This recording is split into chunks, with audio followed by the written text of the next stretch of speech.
ഇളയച്ചൻ പറഞ്ഞത് എന്താണെന്ന് പറഞ്ഞില്ല. ഇളയച്ചൻ പറഞ്ഞത് നിങ്ങൾ രണ്ടിൽ ഒരാളുടെ മരണത്തിലെ ഈ മത്സരം അവസാനിക്കുന്ന. എന്റെ ഉണ്ണിയേട്ടൻ മരിച്ചിട്ട് എനിക്കൊന്നും നേടണ്ട. ഞാൻ ഈ നാട് വിട്ട് എങ്ങോട്ടെങ്കിലും പോവാ. അയ്യോ, ബുദ്ധിമോശമൊന്നും കാണിക്കരുത്. നിനക്കിപ്പോ എന്താ വേണ്ടത്? 1 മിനിറ്റ്. എനിക്കൊന്നും വേണ്ട. എന്നോടൊപ്പം എന്ന് പറയാൻ മാത്രം ആരെങ്കിലും ഈ വീട്ടിലുണ്ടോ? ഇങ്ങനെയൊക്കെയാണോ നീ വിചാരിച്ചിരിക്കുന്നത്? ഞാനില്ലേ നിന്റെ കൂടെ? എന്റെ ഈ അവസ്ഥയ്ക്ക് കാരണം നീ അല്ലാതെ മറ്റാരാണ്?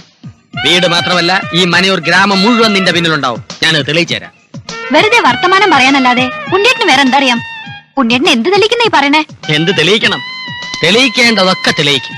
തെളിയാനുള്ളതൊക്കെ ക്രമേണ തെളിയും. പക്ഷെ നീ എന്നോടൊപ്പം ഉണ്ടാവണം. അതിനുള്ള വഴികളൊക്കെ ഞാൻ പറഞ്ഞുതരാം. ഇനി ഇതൊക്കെ ഒന്ന് അഴിച്ചു മാറ്റി ഇട്ടോട്ടെ. വല്ലാത്ത ഈർച്ച. ഓ,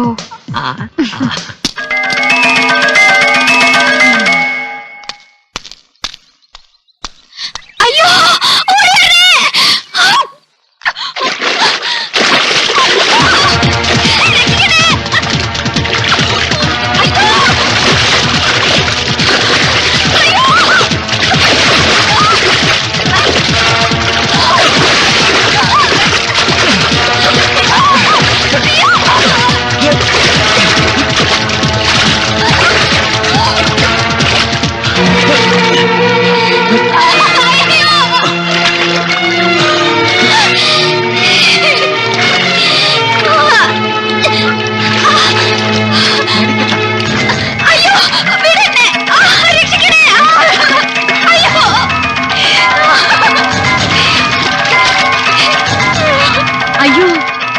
എന്ത് പറ്റി മോളെ?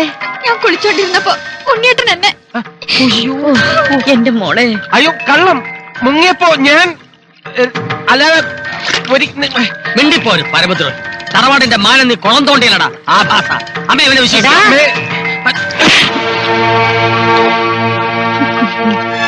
ആനമുറ്റംകാരും ചേനമുറ്റംകാരും എന്നൊക്കെ പറയുന്ന തറവാട്ടുകാരുടെ മഹിമ ഇപ്പൊ മനസ്സിലായി. അമ്മേ, അയ്യോ, ഞാനെങ്ങനെ സഹിക്കൂ അമ്മേ? ഇതുവരെ കൊണ്ടെത്തിച്ചു.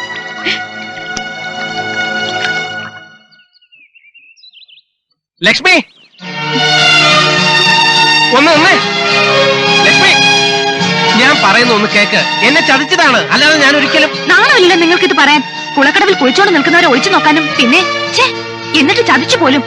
ആരാരെ ചതിച്ചോന്ന് എനിക്കറിയാം. എന്റെ ഭഗവതി, ഞാൻ എന്ത് പറഞ്ഞു ഇവിടെ ഒന്ന് മനസ്സിലാക്കും? ഒന്നും പറയണ്ട. ഒന്നും പറയാനുണ്ടാകില്ലെന്നും എനിക്കറിയാം. ഇനി എന്തെങ്കിലും പറയാനുണ്ടെങ്കിൽ തന്നെ എനിക്കതൊട്ട് കേൾക്കുകയും വേണ്ട. മേലിൽ എന്നോട് മിണ്ടാൻ വരരുത്. നിക്കോ, ഞാനൊന്ന് പറഞ്ഞോട്ടെ. എന്റെ പിന്നാലെ വരണ്ട. ഞാൻ അമ്പലത്തിലേക്കാ പോകുന്നേ, അല്ലാതെ കുളക്കടവിലേക്കല്ല.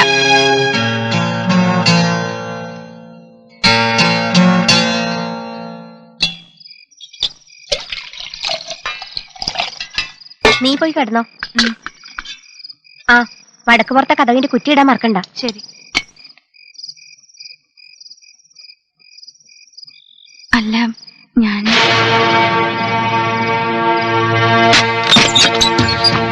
നീ ആരോടാ ഇപ്പൊ സംസാരിച്ചേ? ഏയ്, ആരുമില്ല. ചെറിയമ്മയ്ക്ക് തോന്നിയതാവും.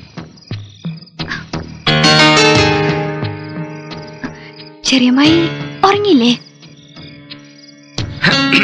എന്താ മോളെ, ഉറങ്ങാറായില്ലേ? കിടക്കമുറിയേക്ക് നിനക്ക് കാല് നീങ്ങില്ലാന്നുണ്ടോ?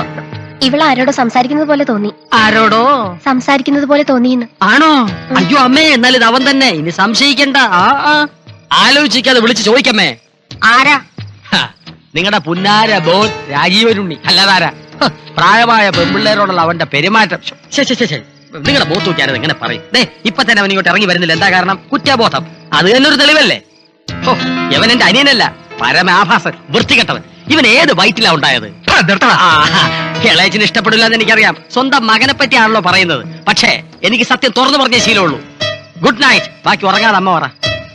എല്ലാവരും പോയി കഥ അടച്ച് കുറ്റിട്ട് ഉറങ്ങടി. നീ പോടി. മനുഷ്യന് കിടന്ന് ഉറങ്ങാനൊരു സ്വസ്ഥതയില്ല. എന്റെ മോനെ വിളിച്ച് കയറ്റിയതായിരിക്കും. ശീലാവതി. നീയൊന്നും നിർത്തണ്ടോ? പോരെ. അടുത്ത മാസം മുതൽ തറവാടക കൂട്ടിത്തരണം കേട്ടോ. ഇത് വലിയ കഷ്ടമാകുഞ്ഞേ. ഇപ്പൊ കൂട്ടി, ഇനി ഉത്സവം കഴിയുമ്പോഴത്തേക്കും കൂട്ടും. അതിനുള്ള വരുമാനം ഇവിടെ ഇല്ലാതെ കുഞ്ഞിന് അറിയാമല്ലോ. പരമാവധി ശ്രമിച്ചു നോക്കണം. വരുമാനം ഇല്ലെങ്കിൽ പിന്നെ ഞാനെന്ത് പറയാൻ? യശോദ ചേച്ചി, 2 ചായ. ഉണ്ണേട്ടാ, ഇന്നലെ രാത്രി തറവാട്ടിൽ എന്തായിരുന്നു പ്രശ്നം? ആ പെങ്കൊച്ചിന്റെ മുറിയിൽ ആരോ ഓടളക്കി ചാടിയൊന്നോ മറ്റോ കേട്ടു. അതിന് ഉണ്ണിച്ചേട്ടനോ മറ്റോ ആണോ? അനാവശ്യം പറയരുത്. അവള് രാത്രിയിൽ എന്തോ സ്വപ്നം കണ്ട് നിലവിളിച്ചതാണ്. നേരിട്ട് തെളിവെടുക്കാൻ പോയതായിരിക്കും ഞങ്ങൾ വിചാരിച്ചത്. അന്ന് രക്തം പരിശോധിക്കാൻ ഞങ്ങൾ കുപ്പിയും കൊണ്ടുവന്നപ്പോ ഉണ്ണിയേട്ടൻ എന്താ പറഞ്ഞേ? നേരിട്ട് കണ്ടുപിടിച്ചോളാം. കവലയിൽ നിന്ന് വലിയ ഉണ്ണിച്ചേട്ടൻ ഉറക്ക പ്രസംഗിക്കണ കേട്ടിട്ടാ ഞങ്ങൾ അറിഞ്ഞു.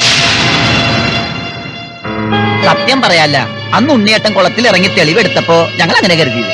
കട്ടൻ തറ വരെ മുങ്ങിത്തപ്പിയിട്ട് വല്ലതും കിട്ടിയോ? ആ. അതും ഇല്ല. എന്നാലും ആ പെണ്ണ് വിളിച്ചു പോണ വരെ ഉണ്ണിച്ചേട്ടൻ തെളിവെടുക്കേണ്ട ഒരു കാര്യമില്ലായിരുന്നു. അമ്മേ, ഞാൻ കുളിക്കാൻ പോവാ. കേറി പോടി ആത്ത. ഇനി മേലാലി ഒറ്റയ്ക്ക് കുളിക്കാൻ പോകരുത്. നീ കുളിക്കുമ്പോഴായിരിക്കും ആർക്കെങ്കിലും ഒക്കെ തെളിവെടുക്കണമെന്നുള്ള തോന്നല്. നിർത്ത. ആനമുറ്റത്തെ ആരും അങ്ങനെ ചവിട്ടി തേക്കണ്ട. ഞങ്ങൾക്ക് ഇഷ്ടമുള്ളിടത്ത് ഞാൻ തെളിവെടുക്കും. ആർക്കാ ചോദിക്കാനുള്ളത്?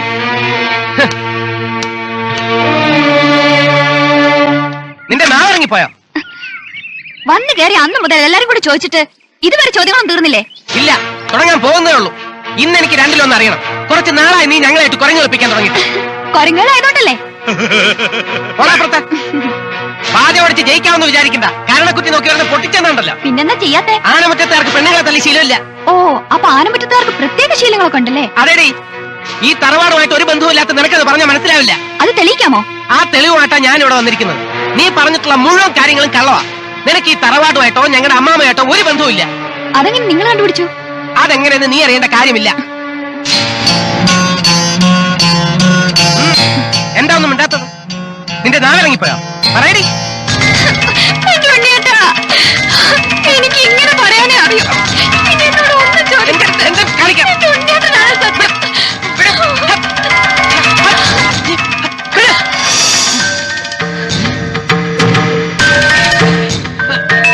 ലക്ഷ്മി, എന്നെ തെറ്റിദ്ധരിക്കല്ലേ? ഓടി പുല്ലേ.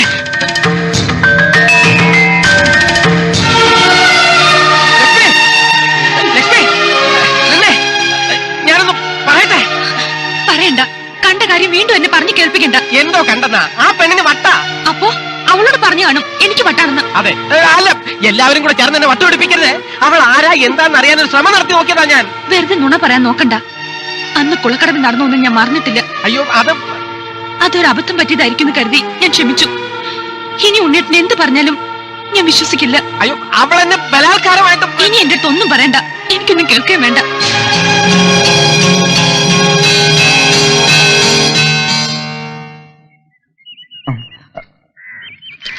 ആ, നീ വന്നത് നന്നായി. കുറച്ചു നേരത്തേക്ക് നീ ഇവിടെ ഇരി. ഞാൻ ആ പറമ്പിന്ന് പശുവിനെ അഴിച്ചോണ്ട് വരാം. രോഗി ഇച്ഛിച്ചതും പാല്, വൈദ്യം കൽപ്പിച്ചതും പാല്. എന്താ പറഞ്ഞേ? എനിക്ക് തിരക്കില്ല, ചേച്ചി പോയിട്ട് കുറെ കഴിഞ്ഞു വന്നാലും മതി. നീ എന്തിനാ നീ പൊളയണത്? അതെ, ഈ രാവിലെ തൊട്ട് വയറ്റിനകത്തൊരു സംഭ്രമണം. എന്നാ പിന്നെ അതൊക്കെ കഴിഞ്ഞിട്ട് ഇങ്ങോട്ട് പോന്നാ മതിയായിരുന്നല്ലോ. ഓ, അത് ഇവിടെ നിന്ന് ചായ അടിച്ചാ ക്ലിയറായി.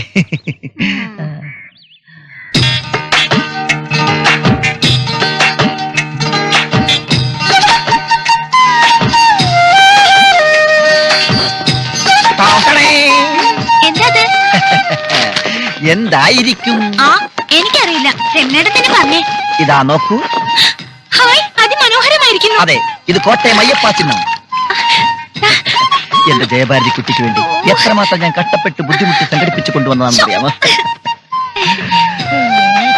അയ്യോ, ഇത് പുത്തര. സത്യമായി ഞാൻ മോട്ടിച്ചല്ല, വില കൊടുത്ത് വാങ്ങിയതാ. അതല്ല, ഇത് ഉസ്താദാണോ ഫ്രണ്ട്സ് ആണോന്ന് നോക്കിയതാ. ഇത് രണ്ടും അല്ല, കണ്ണെഴുതി പൊട്ടുന്നട്ടാ. ഏയ്, ഇത് അതൊന്നുമല്ല. പിന്നെ ഔകാശ ഗംഗ. ആണോ? ഇത് ഉടുത്തോണ്ട് വേണം ഉത്സവത്തിന് വേണം. എല്ലാരും ഒന്ന് കാണട്ടെ എന്റെ ജയഭാരതി കുട്ടിയെ. എന്റെ അമ്മ. അമ്മക്ക് വേറെ ആരെങ്കിലും വാങ്ങിച്ചു കൊടുക്കും. അതല്ല, അമ്മ വരുന്നു. എന്താ ഇത്? സാരിയോ? നോക്കട്ടെ. രമണേട്ടൻ വാങ്ങിയതാ അമ്മേ. ഇഷ്ടപ്പെട്ടോ? ഇഷ്ടപ്പെട്ടോന്ന്? ആ, എനിക്കിത് നന്നായി ചേരും. ഉത്സവത്തിനെ ഞാൻ ഈ സാരിയെ കൊടുത്തൊന്ന് ചേർത്തട്ടെ. അപ്പൊ എനിക്കോ? അതോ വേറെ വാങ്ങിച്ചോണ്ട് വരും. എന്നാ എനിക്കൊരു പട്ടുസാരി വാങ്ങിച്ചു തരുമോ?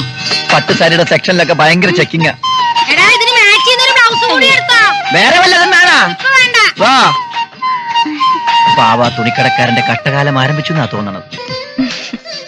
ഞാൻ പോട്ടെ. എങ്ങോട്ട്? തറവാട്ടിലേക്ക്. അല്ലാതെ എങ്ങോട്ടാ?